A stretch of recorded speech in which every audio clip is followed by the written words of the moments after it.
right, guys, welcome back to the Fighter's Eye podcast. I know, I didn't do UFC 322 breakdown predictions. Super busy, just didn't happen. But today we're breaking down UFC Qatar, Hooker or Tsarukyan versus Hooker first full fight card prediction. First fight, the last fight. You already know the deal. Let's get into it.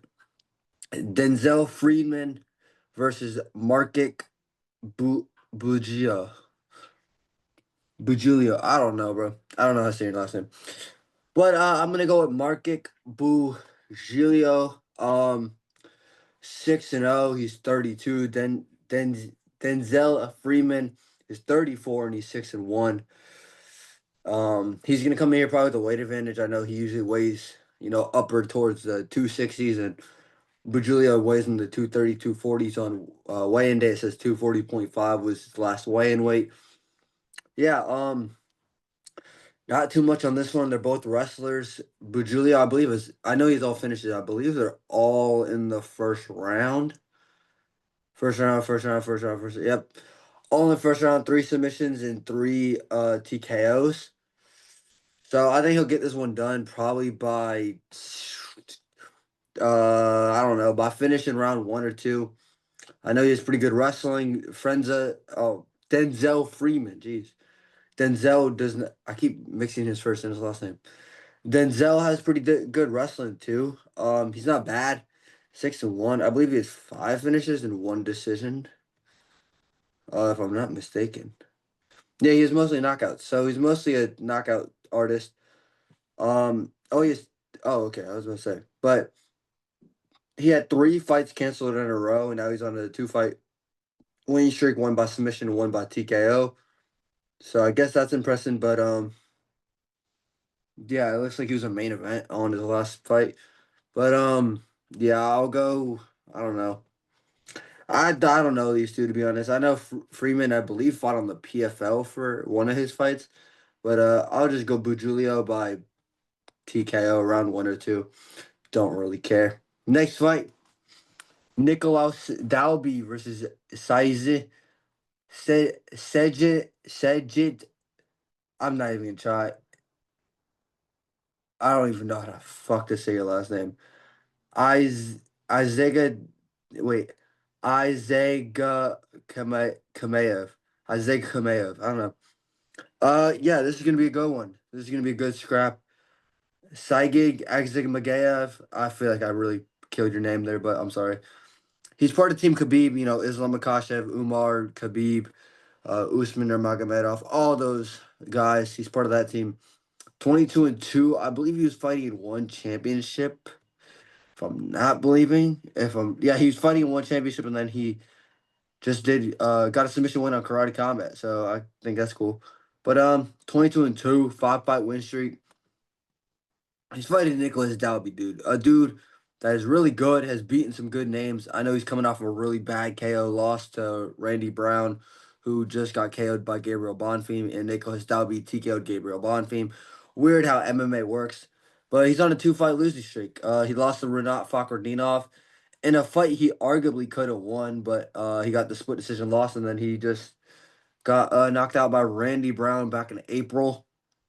But I mean, he's beat Gabriel Bonfim, beat Muslim Salikov, beat Daniel Rodriguez, beat Alex Oliveira. He's beat some good guys. He also has some bad losses on here. Aleski Dos Santos he beat. He had a draw with Darren Till. I mean, that's something. Oh, where did the page go? Oh, I don't know what happened. But yeah, Nicholas Dalby's really good. I think he's going to be a tough debut for, bro, I'm sorry. I don't know how to say his last name. I hate these Russian last names, bro. It pisses me off. I'm just gonna call him Zagid. Zagid. Gonna be a tough debut for Zagid, but I am gonna take Zagid here actually. Dalby's plus 280. I don't know. He's like right outside that top 15 in my opinion still, but Zagid is good everywhere. He's minus 390. He's good on the feet. He's got good grappling. His cardio is quite decent. 55% of his wins come by submission. So, yeah, I don't think he's going to submit Nicholas Dalby. I don't think he's that good to where he's going to come out here and sub him when he's taking, like, people that are not as good as Dalby to decision. Also, he's had two, like, Since 2022, he's had one fight, bro. The karate combat thing. He took almost 3 years off. Uh, November 19th, 2022 was his last actual like real MMA fight.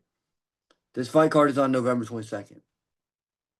So that's also another thing. But yeah, I don't know. These Russians take a lot of time off in between fights. Not that long, but like, geez, that's a long time off. But yeah, I'll take Zagat here. I'm gonna take him by 30-27 decision. I actually think he'll just be able to out wrestle Dalby. Maybe 29-28 scorecard gets thrown in there. Dalby comes on late and gets a good third round. But yeah, I think Zagat should get it done. His striking is not bad. His kicks at range are quite decent, honestly. He's gonna come in here 2 inches taller, so that's always something. He's 10 years younger than Nicholas Dalby, so yeah, I think this is Sagid. Yeah, I think this is Sagid's time. I'm not gonna try to pronounce your last name, brother. Next fight, Nurlio Aliyev versus Shaquem Rock. All right, listen, minus 340 for Nurlio Alves is a bit insane. Uh, I, I mean, he has a 2 inch height disadvantage. He is younger. But I mean, bro, he's 10-0. Like, come on. He got signed like to the UFC like 3 years ago, 2 years ago, and has had two UFC fights. He only has two career finishes. He's yet to submit anybody. Um, he fought in January and beat Joe Selecki. I mean, okay, Joe Selecki's not that good. And he beat Rafael Alves, who's also not good by majority decision. Yeah, I don't know, dude. I actually don't know how good this kid is because he barely ever fights, and when he does, it's boring. Yeah, I don't know how good he is. His grappling is good, but he's like a lay-in prey. Double legs you and then lays in your guard for the rest of the round. And you try getting up, you might get up, he'll drag your right back down. Doesn't really do damage, doesn't try to advance position. He's all right on the feet. He's mid. I mean, he's not like he doesn't have power. Like he doesn't throw a high kick. He doesn't throw boxing combos. He just jab, leg kick, front kick to the body, leg kick, 1-2. That's all he throws. Like he doesn't throw anything insane. And Shaquem Rock is quite decent. I know he's 32. He's 12-1-1, but he's out here subbing people. You know what? Give me Shaquem Rock by submission. I changed my pick. I was gonna pick Aliyah by like boring 29-28 decision. Nah, man. Nah, man. I think Shaquem Rock can beat him. I think he can beat him. I don't like that he went to split decision with this bum on the regionals in his last fight, but yeah, I think he's gonna sub him with a guillotine or a triangle choke off the bottom. I think on the feet, Shaquem Rock hits really harder, like way harder. I think he'll be more active on the feet. If he gets taken down, which I believe he will, then Nurli Alves might be able to lay in the full guard for a little bit, full guard for a little bit. But I think Shaquem Rock on the feet would chew that calf. When Aliyev tries shooting in, if he can stop it, he'll, you know, I don't know if y'all know what sprawl position is, but sometimes when a double leg, they stop the double leg, and the guy that shoots the double leg is like this on the bottom, and they can just, the guy on top can just punch the body over and over. If Shaquem Rock can get him in the sprawl and just rip the shots to the ribs and tire out Alves or Aliyev, sorry, Nurli Aliyev, if he can tire out Aliyev with hooks to the body on the ground, I could see a late round submission. I could see Shaquem Rock getting taken down, or I could see Aliyev just shooting a bad double, like getting guillotined like that. I think it will be a competitive fight. I don't like that Alves is a minus 340. I don't understand how. Shaquem Rock has a lot of submissions. Like he's a good submission artist. Only one loss by knockout. But he's really good. And people have been saying they want him in the UFC for a while. I think this is a tough debut, but I'm actually gonna pick him here. Give me the plus 250 underdog. I feel like he's being overlooked. Give me Shaquem Rock by round 3 submission. Yeah, I think he actually will get it done. Next fight. This is actually where the fights get decent now. Ryan Loder versus Ismail Nardiev. Close fight. A lot of pretty close fight. But I think this is a Ismail Nardiev KO round 1 or 2. Um, yeah, I don't know. Like Nardiev impressed me with Jung Young Park fight. He looked really good, and I think he was actually kind of on his way to winning until he illegally kneed Jung Young Park and then got the unanimous decision loss. But like he looked decent in the fight, like on the feet. He was ripping some good combos, stinging him with hard boxing punches, stinging him with a body kick. The calf kicks was looking nice. The grappling looked better than what I thought it was gonna look. He impressed me. He did impress me. He made it competitive. Ryan Loder, man. He fought Azamat Bekuev back in May, I believe, at UFC Des Moines on the Sanhagen Figueiredo card. Yeah, it was. He just got bullied and knocked out. Like bottom line, he just got bullied and knocked out by Bekuev. It wasn't able to get the grappling going. And yeah, before that, he was losing to Robert Valentine, almost got subbed, and then TKO'd him in round two. So yeah, I don't think Ryan Loder's that good. On the grappling, I think Ryan Loder could take him down, get to the back and maybe wear down Nardiev early. But Nardiev hits hard. A lot of people don't know this, but Nardiev has underrated power. Like he wobbled Jung Young Park once or twice in that first round and was stinging him, busting him up. So yeah, and Jung Young Park's good. Like he's really good. Like he has some good wins. Um, Obviously he just lost to Ikram, but still, Ikram's not bad at all. But like, yeah, that's the main thing. That I think Jung Young Park goes in there and destroys Ryan Loder with boxing and just takes him down and subs him or just knocks him out in a round or two. And Nardiev was looking extremely good in that first round. So I'm gonna pick Nardiev by KO. I think he'll catch him with something. I could see Ryan Loder not being able to take him down or getting an early takedown. Ismail working up, starting to time the takedown defense, stopping it. Late round one, Nardiev sticking some jabs and lands a knee to the body. Ryan Loder trying to cover it up. Ismail just starts ripping shots against the cage. Ryan Loder starts shooting a bad takedown. Ismail goes in a sprawl, tells him get back up, get back up, get back up, and then just breaks him against the cage with like seconds in round one. And it's like okay, Nardiev is actually quite decent. Like Nardiev's not bad. I think a lot of people thought he was gonna come in here and like lose a bunch because he already lost once on the or got cut once from the UFC, but he's only 29. He has a 2-inch reach disadvantage, but like he hits way harder than Ryan Loder, and Ryan Loder had just got knocked out by Bekuev, who hits hard. So yeah, if you just pressure Ryan Loder, he'll fold. I think that's that. So yeah, give me Ismail Nardiev. Next fight, Alexander Topuria versus Beksat Almakhan. Jeez, boys. Talk about a scrap at bantamweight. Is minus 115 on each side, dead even odds. They're dead even on height, dead even on reach. I don't know. I don't know. I don't know. I don't know. I think I'm gonna go Beksat Almakhan by close 29-28 split decision. Yeah, I think he's just done better in the UFC. We just have two UFC fights? Two, yeah. He lost to Umar Nurmagomedov by decision and dropped Umar early in round one. And then went out there in Canada, the UFC 315, the pay-per-view, slept Brad Katona in like a minute. And I think Alexander Topuria doesn't do that to Brad Katona. Topuria fought on the February thing, the Duplessis Strickland rematch card. Fought Volkanovski teammate. So little story, Topuria little brother versus Volkanovski teammate. And had a cool fight with him. There were some nice grappling exchanges. Yeah, he beat Colby Thickness but yeah, I don't know. I believe Colby lost again no, he beat Joseph Messiah, I do believe, in his last fight. So I believe, yeah, he beat him. So yeah, that's something to look at. But yeah, I gotta go Beksat. I think in the striking, I think it's dead even. I think Beksat will hit harder, and I think he has more weapons on the feet. But Topuria, I mean, bro, you're the little brother of Ilya Topuria. Ilya's got to be teaching you boxing. Like Ilya's boxing is so elite that I know Topuria can box at least almost on that same level. Maybe he doesn't hit as hard or have that type of timing and aura, but like, yeah, I think the boxing goes to Topuria. I think the kicking and the be able to mixing from boxing to kickboxing goes to Beksat. On the grappling is I think both the wrestling are really good.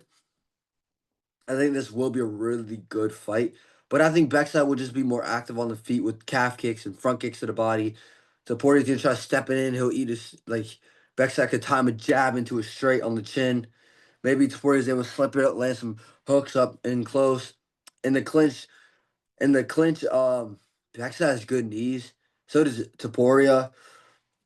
Yeah, I don't know. This fight is really competitive, but Backside has more UFC experience. He has more MMA experience. So yeah, I actually am gonna lean Backside Almacan. I just think he'll be more active on the feet, and I think he'll have the more output and just the bigger moments. Maybe Topuria is able to get him down late and rough him up on the ground for a good third round, and then it's like, ooh, Topuria got it. But I just don't see Backside getting out wrestled like he did against Umar. I think Umar's wrestling and Alexander Toporia's wrestling is on a whole different level. So I think that's that. I think Backside just has more ways to win. So yeah, give me his underdog or give me the Backside Almacan. It's dead even odds. Next fight, Kiora Horiguchi versus Tiger Ulanbekov. I'm actually a Tiger Ulanbekov believer. I think he's underrated. I actually think he's quite good. He's 34. Kiora Horiguchi 35, coming back to the UFC. Been out for a couple years. Only lost one time. I don't know why he got cut. But yeah, he's at a 5-inch reach disadvantage and a 2-inch reach advantage or height disadvantage. So that's something. Tiger's coming off a win over. I don't remember who. Oh, Accent Maxim. Yeah, that's not a good look. Yeah, that Axum Maxim win is not aging the best. The Clinton Carpenter win doesn't age the best either. Cody Durden win doesn't age the best. Nate Maness isn't even. Damn. Yeah, I think I'm gonna go. I think Tiger. I'm gonna believe in Tiger here. But Kiori is a good underdog. He hits hard. He's able to crack you with boxing punches. His grappling is not that bad. His only losses in the UFC was to Demetrius Johnson, who's the flyweight goat. So that's nothing to be ashamed of. His grappling is good. His Kiori definitely has more MMA experience. I mean, he has knockout win. I believe he knocked out Manel Kopp. I know he got knocked out by Sergio Pettis in his not that long ago. Or no, he did beat Sergio Pettis. What the hell? I could have sworn. I mean, yeah, he got knocked out and then he beat him in the rematch. Lost to Patchy Mix. That's not that good of a loss. Got KO'd by Kaya Sakura and then beat Kaya Sakura in the rematch. Beat Ian McCall. Oh, subbed. He subbed Manel Kopp. Yeah, I don't know. Like I just he's fought some really good guys before they even got to the UFC and like before people knew they were that good. So yeah, I'm gonna go yeah, I gotta stick with Tagir. I don't know, dude. It's just like the people Kiori beating, I don't really know. Like his like M- Makoto Shiori. I don't know him. I'm not even gonna try to pronounce his last dude's name, but I don't know him either. And he hasn't fought in almost a year. He hasn't fought in 11 months. So yeah, and Tiger fought in June. He had a war. He did show a good chin. He showed some grappling. He showed some nice clinch work and was able to tough it out in a dogfight. And I think Kiora will bring a dogfight. This won't be a masterclass. I think Tiger will win like a split decision. This fight will be competitive, but I do think this will be the biggest win of Tiger Lembekov's career if he's able to beat Kiori. He's the favorite. He's a slight favorite. And I'm going to lean Tiger Lembekov. I think he's younger. He's quicker, I think. And his grappling is better, but if Kiori knocks him out, I wouldn't be surprised. Kiori's got some mean knockout power against these type of people that are, if you can't take them down, like then they fold a little bit and they get nervous, which is kind of how Tiger is. So Kiori's a good underdog, but I gotta go Tiger. I like Tiger. I'm a Tiger believer. Um, yeah, this could be a fight of the night though, depending on what type of Tiger shows up. So yeah, next fight, Rafael Sakara. He's still in the fucking UFC. Oh my god. Versus Abdul Rahima Yakayev. Um, that's a long name. Yeah, I don't know who the hell this is, but Haifa Sakara sucks. So he just finishes people. Okay. Yeah, I'm just gonna go Abdul Rahima. Wait, I don't know, bro. I'm gonna go Abdul Rahim Yakayev by like round 1 or 2 KO. If Sakara feels adversity and if he feels your power, he'll quit. Like, yeah, he's not good. I know he had a scrap with Julius Walker, which was random, but like he still lost that. Before that, he got slept by Modestus Bukauskas, and before that, he got slept by Ibo Aslan. So, yeah, he's 0-3 in the UFC. Don't know why he's still in the UFC, but I think he's probably gonna get knocked out here. He's fighting some 7-0 dude.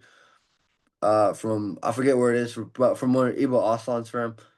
He's mostly finishes, mostly submission. So I think come out here, crack Sakara. Sakara will quit. Maybe Sakara's able to land some nice leg kicks early and like a nice jab to the body and like laying little touches. But I think he'll get. I think Abdul Rahim Yakayev will KO him in round 1 or 2. That's pretty much it. I don't really care. Next fight, Luke Riley versus Bogdan Grad. I think I'm gonna go Bogdan Grad here. I don't know. Like Lucas Riley isn't like all that. I don't think. I don't know why he's minus 265. That's random. But I'm a Bogdan Grad believer. Lucas Riley's coming off 2 knockout wins. Congratulations. Um, they're not against good competition. You're from Cage Warriors. Cage Warriors really doesn't have that good of people. Like the only 2 people from Cage Warriors that were really successful was Conor McGregor and Patty Pimblett. And I believe Luke Riley trains with Patty Pimblett. But yeah, Bogdan Grad's good. He's 15-3, not a bad record. He's 1-1 in the UFC, but his loss was to my Muhammad Naimov, and he made it competitive. And Muhammad Naimov is really actually decent. Yeah, he's like yeah. Before that, he just beat up and TKO'd Lucas Alexander. He beat Michael Aswell, who just KO'd Lucas Almeida, so that win is all right. Um, he got KO'd by Tom Nolan, but like Tom Nolan's now lightweight and doing his thing, getting some nice wins. I believe he's coming off a nice submission though. I forget it. I believe it was Charlie Campbell. I believe it was. But yeah, he doesn't really have a bad loss on his record. I think Bogdan Grad will come out here and KO him. No, no, no, no, I'm tripping. I think he'll get a nice 29-28 decision win. He's not gonna KO Luke Riley, I don't believe. He might be able to touch the chin, but like because Luke Riley and Patty Pimblett both don't have the best head movement. Like they keep their hands down when they throw, so they are susceptible to counters. I think Patty's gotten better at it, but Luke Riley, not Lucas, Luke Riley, hasn't. Like he just hasn't really gotten the improvements that I need from him to be like, oh, okay, like all right, if Bogdan Grad cracks him, he'll be able to like do nice defending, or he'll be able to shoulder roll to not take the full impact. I just don't think he's shown that. I think he's shown nice offense. I think he's shown decent grappling. I don't think he's shown nice defense. Like it's in Bogdan Grad, he throws a lot of side kicks to the body. He'll throw a hook kick. He'll throw calf kicks. He'll throw overhands. He'll throw uppercut lead hooks. He'll throw boxing combos. He'll throw kickboxing combos. In the clinch, he'll rip an elbow off the break. He will try to double leg you. Luke Riley has some alright takedown defense, but I think Bogdan will be able to overwhelm him as the fight goes on, land the more punishing shots, get a takedown. Luke Riley maybe uses a guillotine to reverse position, gets on top, hammers Bogdan Grad. It's like a really competitive fight. But again, I'm gonna go against the Cage Warrior fighters because they like most of the time they come to the UFC, they lose the debut, they win 2 fights, and then they lose 2 more and get cut. Like Cage Warriors isn't the best, so. And Bogdan Grad, I believe, goes out there and stones and destroys and finishes all the people that Lucas Riley finished. Luke Riley. I don't know why I keep calling him Lucas, but I think Bogdan Grad just beats the same people that Luke Riley's beat. Like I just don't think he's that impressive. He's a good prospect, but like Bogdan Grad is, I think, gonna be able to show differences and just be able to do more throughout the fight. So yeah, give me Bogdan Grad by 29-28 decision. On to the main card, I believe. Yeah, on to the main card. Alex Perez, Asu Almabayev. Uh, I gotta go Asu Almabayev. Perez is a decent underdog here, but he tore his ACL or something, blew out his knee in his last fight over a year ago. He's pulled out of thousands of fights before with injuries. I think Asu will be able to wrestle with him. Um, yeah, I don't know. Like Alex Perez's boxing is decent.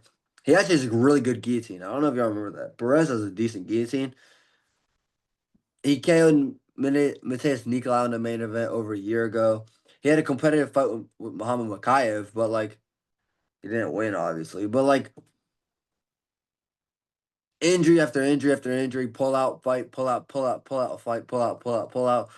He's fighting and pulling out of four, fighting and pulling out of four. Like, I don't like it. He's older. He's 2 inches taller. He has a half-inch reach advantage. But like Perez is taking so much physical damage and injuries, and he has been cracked and hurt in fights before and dominated in the wrestling. There are holes in his game that like we see quite often, honestly, that Asu could capitalize on. Asu's coming off a nice win over Jose Ochoa. I thought Ochoa could just break him, but nope. And before that, he got TKO'd by Manel Cop. But like, yeah, he was undefeated in the UFC and then lost to Manel Cop. And now he's back in the win column with the win over Jose Ochoa, which is an all right win, not the worst win. Um, I believe Jose Ochoa stepped up on short notice. I forget who pulled out. The Temerov kid. Yeah, that guy. But yeah, decent fight at flyweight between top ranked guys. But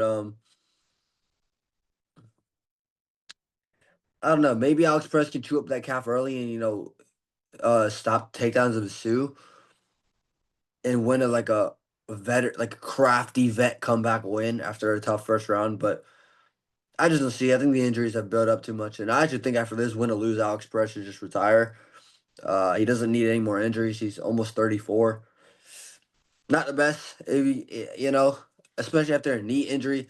It's gonna make it worse with takedown defense and grappling and all that, because you're gonna be worried about re-tearing your knee or all that. And he tore it in some grappling with Tatsuro Taira. So yeah, it just is a bad look for Alex Perez to come back against a heavy grappler like a Sue Almabayev. So yeah, give me a Sue. Next fight. If I can find my thing. There we go. Sergey Spivak. I'm trying to rush this because I do have to go somewhere, but Sergey Spivak versus Shamil Gaziev. Give me Jeez, boys, give me Gaziev, bro. Give me Gaziev. I actually think Gaziev will get a KO here. Uh, yeah, if he can stop the takedowns, I think he hits too hard for Sergey. Like, let me just say this: Jonathan Almeida does not have power in his punches, and he dropped Sergey Spivak and then finished him in the first round. I think Gaziev could drop him. If Almeida's landing the right hand, Gaziev can land the right hand. If Almeida's dropping you, Gaziev can knock you out. You know, yeah, styles do make fights. Spivak's a grappler. Shamil doesn't have the best gas tank as we've seen, but like I don't think I don't think Spivak's gonna be able to double leg him and take him down and drain his energy all in round one and then beat him up more in round two. I think Gaziev definitely has worked on the cardio. I think he's coming off 2 wins. He went 3 rounds against Dante Almeida and showed great grappling there. So he's not a bad grappler. He hits hard. His striking is pretty decent. He's worked on his speed. So yeah, I think Gaziev will get a TKO round two. I think there will be some grappling. Sergey probably gets to take down early, maybe works him up for a little bit. Gaziev slowly gets back up and loses round one just because of the control. But I think round two, Gaziev will just shoot a right hand right down the pipe because straight shots work against Spivak. Elbows in close and straight shots down the pipe are like really effective weapons against Sergey Spivak. And Gaziev has a mean straight right, so just if he just sits down, bang, I think he will be able to crack Spivak's chin and probably knock him out. Early round two, I think he'll get it done pretty decently early into round two, and yeah. I don't care who he fights after that, as long as it's not like Giles because they'll probably lose. But yeah, Gaziev's entertaining. He's funny to watch fight. He actually has some power. He's quite good. People hate on him, but like because the gas tank. But he's actually quite decent. And Spivak's kind of on a downfall nowadays. He used to be a prospect. He's not really anymore. Now he's more like a vet. And yeah, I think Gaziev will KO him. I actually think he'll be able to chew up the leg of Spivak as well throughout the fight. Just rip some calf kicks and hard kicks to the leg and crack him eventually and put him out. So yeah, give me Gaziev. Next fight. Jack Hermanson versus Mektabek Oralbai. Interesting, bro. This has got to be the most random fight. Jack Hermanson moving down from middleweight to welterweight. Mektabek moving up from lightweight to welterweight. And I'm going with the underdog. I'm going with Jack Hermanson here.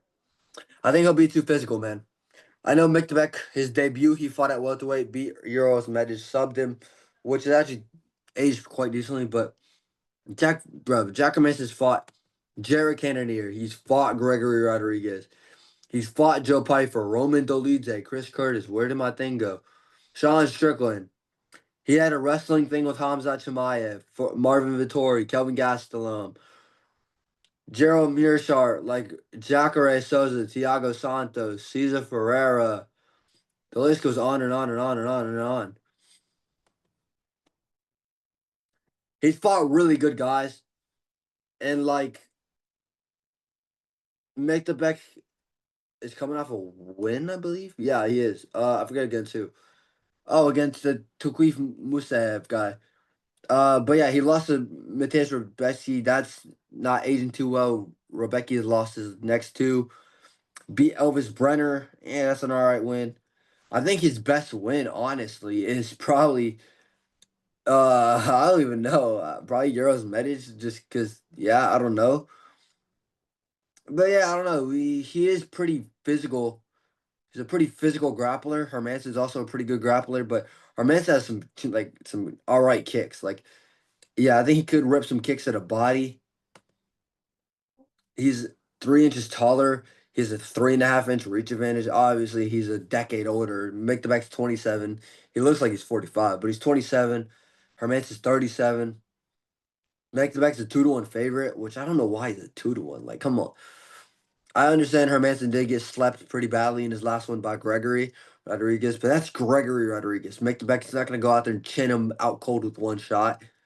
Um, I don't like the Jacks returning this soon because that happened in June, but like,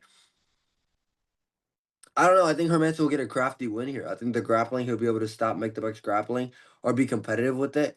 And at the feet, I think he'll be able to stick him with some nice jabs, some left calf kicks, step in knees. I think Orbach, he has some decent power. Like he can definitely, if he slips it right, maybe he's able to slip jabs and rip hooks to the body and to the head. If he land a front kick to the body himself, that could be also there. But like, I think Hermanson will get a close split decision win. And McDebeck gets busted up pretty early and pretty badly. Like his eyes swell. So Jack can just stick jabs and stick long shots. I think he'll be able to get this done here. Give me this underdog. Not saying that it's impossible. I think Oriole Boy could definitely win, but like I don't know. I think this is just a favorable fight for Jack. I think this is a good comeback. He's also a pretty physical guy. He'll be more physical at 170. The weight cut will drain his chin a little bit and Jeff would drain him, but like, yeah, I don't know. I just have a weird feeling Jack Hermanson is gonna win. So yeah, give me Jack Hermanson. Featured fight: Volkan Oezdemir versus Alonzo Menafield. Oh, I never thought I'd see this fight, but I'll go Volkan by decision. I think he'll be able to use some wrestling here. He's 37. Menafield's 38. Menafield is coming off some good wins, beating the heavy grappler and taking the undefeated record from Umar Sy. He beat Julius Walker, but before that, he got KO'd by Carlos Olberg and got KO'd by Azamat Mirzganov. So Volkan could actually KO him as well because Volkan, no time, he wastes no time to come at you. But he also could get chinned himself. Menfield does have a lot of power in his hands. Um, I think Volkan will get a decision. When I originally saw this fight, I was like, "Oh, Volkan's gonna come in there, clip the chin, and that's it." But nah, he's not. Like Alonzo has worked on his defense. He's worked on his cardio. He's got some nice body kicks nowadays. So this fight will be competitive, but I think Volkan, he's just too experienced. He's fought Daniel Cormier. He's fought Rakic. He's fought Yuri Prohaska. He's fought Carlos Olberg. He's fought Bogdan Grad. He's fought Nikita Krylov, Paul Craig, Magomed Ankalaev, Anthony Smith, Dominic Reyes, Oven St. Preux. He's fought like the who's who almost.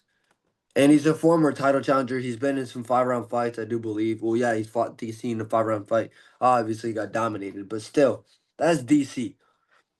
Like an all-time great. Menafield, I think will have his moments. I can see Menafield dropping him with a like. I can see Vulcan throwing a calf kick and Menafield counter with the lead hook and dropping him and early. But yeah, I think Vulcan will be able to recover, get up, win most of the exchanges.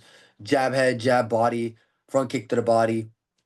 In close is where it's dangerous for both men. In close, Vulcan could sleep Menafield and Menafield could sleep Vulcan.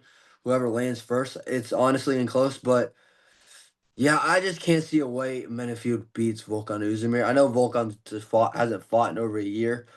I don't know why. Like he knocked out. Oh, oh yeah, he did fight Carl Solberg. Yeah, it's been a year.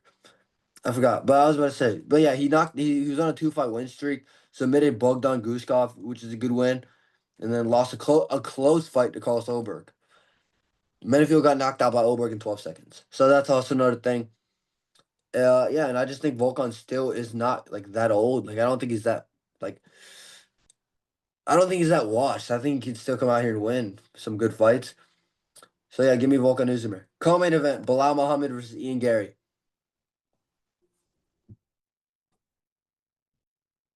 We're taking Ian Machado Gary. I don't care. Fuck Bilal Muhammad. I'm taking Ian Gary by decision. Uh, bruh, come on. If you're out here saying Bilal Muhammad, man, he's gonna dominate Ian Gary. I'm gonna dominate him on the ground, dominate him on the feet. You're stupid, bro. Bilal, you do not box like Canelo. Canelo would sleep you within one punch. You don't wrestle like Islam Makhachev. You're not that because you couldn't take down JDM. And Islam just dominated JDM. So you're not that wrestler. You can't strike like Ian Gary. Ian Gary will just outstrike you and head kick you and beat you up on the feet because he's way longer. Like, come on now, man. He's 4 inches taller, 2.5 inch reach advantage. The favorite. He's 9 years younger. He just turned 28. He's still in his prime, just in his prime. His only loss is to Shavkat, even though I kind of was saying Bilal beat Shavkat. But, like, beat MVP, beat Carlos Prates, beat Jeff Neal, beat Neil Magny, beat Dana Rodriguez. What do you want, brother? And Ian's chin has gotten better the older he got. Ian's chin has gotten better since joining the UFC. He was getting cracked in his debut and got dropped by Song Kanon. His chin is way better. He took a nasty shot from Prates, didn't go out. Leon Edwards. Jeff Neal. I blanked. I don't know why. Neil Magny. Charles Racky. Kevin Giles. Come on, man. Ian Gary beat Carlos Prates. He beat him for 24 out of 25 minutes. That's impressive. Bilal does not do that. Bilal probably gets chinned in all reality. He probably wrestles Carlos. Carlos gets up and chins him. Like, Ian Gary's winning this fight, bro. And if you're really out here saying Bilal Muhammad's a lock, you're retarded, bro. I'm sorry. Like I understand it, but bro, Bilal could beat every single ranked fighter in the division. He still will not get another title shot. And if Ian Gary wins, he's fighting Islam Makhachev. And we already know this, man. Bilal's ranked number one. Ian's ranked number six, I think. I believe. Ian is beating Bilal, and he's probably gonna beat Islam. No, I'm playing. I don't think he beats Islam. I hope he does. But like, yeah, I don't know. All right, let's get into the actual breakdown. That was my rant. Yeah, Ian has more ways to win. His grappling is good. Like we saw it against MVP. He was just able to out wrestle. He was able to out wrestle Prates, who Leon couldn't like Leon, he had some success, but like Prates didn't really care. Prates was worried. He almost got subbed by Ian. Shavkat. Shavkat almost got subbed by Ian. Ian had good success against Shavkat on the feet and on the ground and in the clinch. Everywhere. He ate the shots and cracked Shavkat back. Come on, man. Come on, man. People out here saying, man, Ian's biggest accomplishment is that he went to a close decision but lost to Shotgun. No, it's that he beat the fuck or the shit out of Prates for 24 out of 25 minutes. That's 1 minute that Prates had success. Yes, he only finished Ian. Ian almost subbed him. Ian was cracking him with body kicks. Ian was in close, ripping him up with combos, ripping him with uppercuts, sticking some nice shots on him. Keeping active on the feet, not afraid of Prates' power. Bilal would be afraid. Bilal would not want to strike at all. Bilal would spam the hell out of takedowns. Ian Gary is way better. He has some of the best fight IQ in the welterweight division. He breaks you down in film to an elite level. He breaks everything down. He sees all the patterns. He's just not better in his skill. He is against the people he fights. That's part of the reason. I think he has more ways to win against Bilal. I think he'll be able to defensively wrestle. I think he could reverse Bilal. But on the feet, Bilal is short and stocky. He's not long. Ian's long, rangy. He has good shots. Yes, he's not out here KOing people, but still. Head kicked Rodriguez and KO'd him in a round. Come on, man. Ian is winning this fight. I think he has more ways to win. I'm not saying Bilal will get dominated. Bilal could out wrestle him for a moment or two. I think Bilal, in range could land some nice stiff shots. But Ian can crack, and Ian knows how to control range, and Ian has an elite level way of breaking down his opponents, and that's that. Like Ian versus Islam is more competitive than Ian versus JDM. I'm telling you, bro. Ian's an underrated grappler. So and he threatens triangle chokes off his back. He threatens submissions. He doesn't just like try to get up. He threatens submissions, try to reverse. He's really good. I think he'll win a 30-27 decision. I think he's gonna come out here and actually put on a really good performance against Bilal. I think this will be that. I understand he lost to Shavkat. Whoop-de-doo. Shavkat got injured in the fight. Bilal, Leon injured his knee with leg kicks. Come on. Yeah, give me Ian. I think this is Ian's time. Minus 190. And yeah, I got Ian Machado Gary getting this W. But yeah, main event, my bad. Armin Tsarukyan versus Dan Hooker. I'm a huge Dan Hooker fan. I got Armin by like sub in round 1 or 2. Like, this is a simple breakdown. Hooker's 35, Tsarukyan's 29. Hooker is 5 inches taller and has a 3-inch reach advantage. I hope he comes out here and KOs Armin. And he saw some good shots and some good power in his hands, some nice power in his kicks, ripping body kicks. I think he could give Tsarukyan some trouble, like with just long range weapons. But Armin's got power in his hands, man, and he can take a shot. Like he can take a hard shot on the chin, maybe get stumbled, but still be able to initiate the grappling, still be able to crack you right back, and not like really let it show that it affected him. And that's just a person that beats Dan Hooker. Gamrot was kind of folding, like he would get stung and cover up, and that's what helped Dan Hooker get moments. But Gamrot dropped Hooker. Gamrot was cracking Hooker, and I think Armin hits harder than Gamrot. And I just don't think Dan Hooker beats Charles Oliveira. And Tsarukyan beat him. Was it a close fight? Yes, but I did watch it back, and I do think Armin beat him. So, yeah, I think this will be a club and sub. I think Hooker will be coming in with something and get cracked with an overhand, dropped, and probably get arm triangle to rear naked choked like pretty early, like around 1 or 2. Hooker could stick some nice jabs. He has beautiful knees, which could help against Armin. Armin's trying to come in close range, rip a knee to the body, get him in the clinch, elbow to the head, knee to the head, uppercuts to the body, all that. But I think Armin is the second best. I think Armin versus Ilya is the perfect title fight, honestly. And Armin does have some good boxing. He has some alright kicks, but bro, he throws this one kick. He throws hook kicks. I forget he was throwing against Charles, dude. I'd have to remember what it was, but he was throwing this type of kick against Charles. Like he has some crazy, actually, like random kicks and some decent striking that he doesn't show until recently. Which could work against Hooker to throw off Hooker, be like, all right, he's gonna throw a hook kick. I can't just walk in with it. Like I can't just use the slipping guy do this to slip straight shots. I could walk into the hook kick. Armin could time a lead head kick. So yeah, that's another factor. But I got Armin by sub. I think Armin will drop him and then sub him shortly after. He's just on another level with the grappling. He has really good takedowns. He has really good wrestling top pressure. I don't see Hooker being able to reverse him or out scramble him. I think Armin will be able to out scramble him because he was able to out scramble Charles in moments.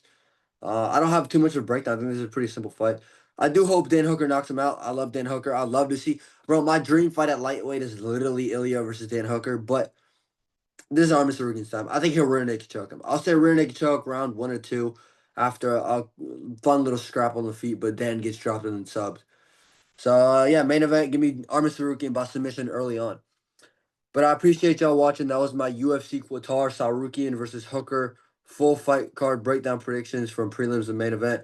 Appreciate y'all watching. Let me know who y'all got in the comments, and I'll catch y'all later. Deuces.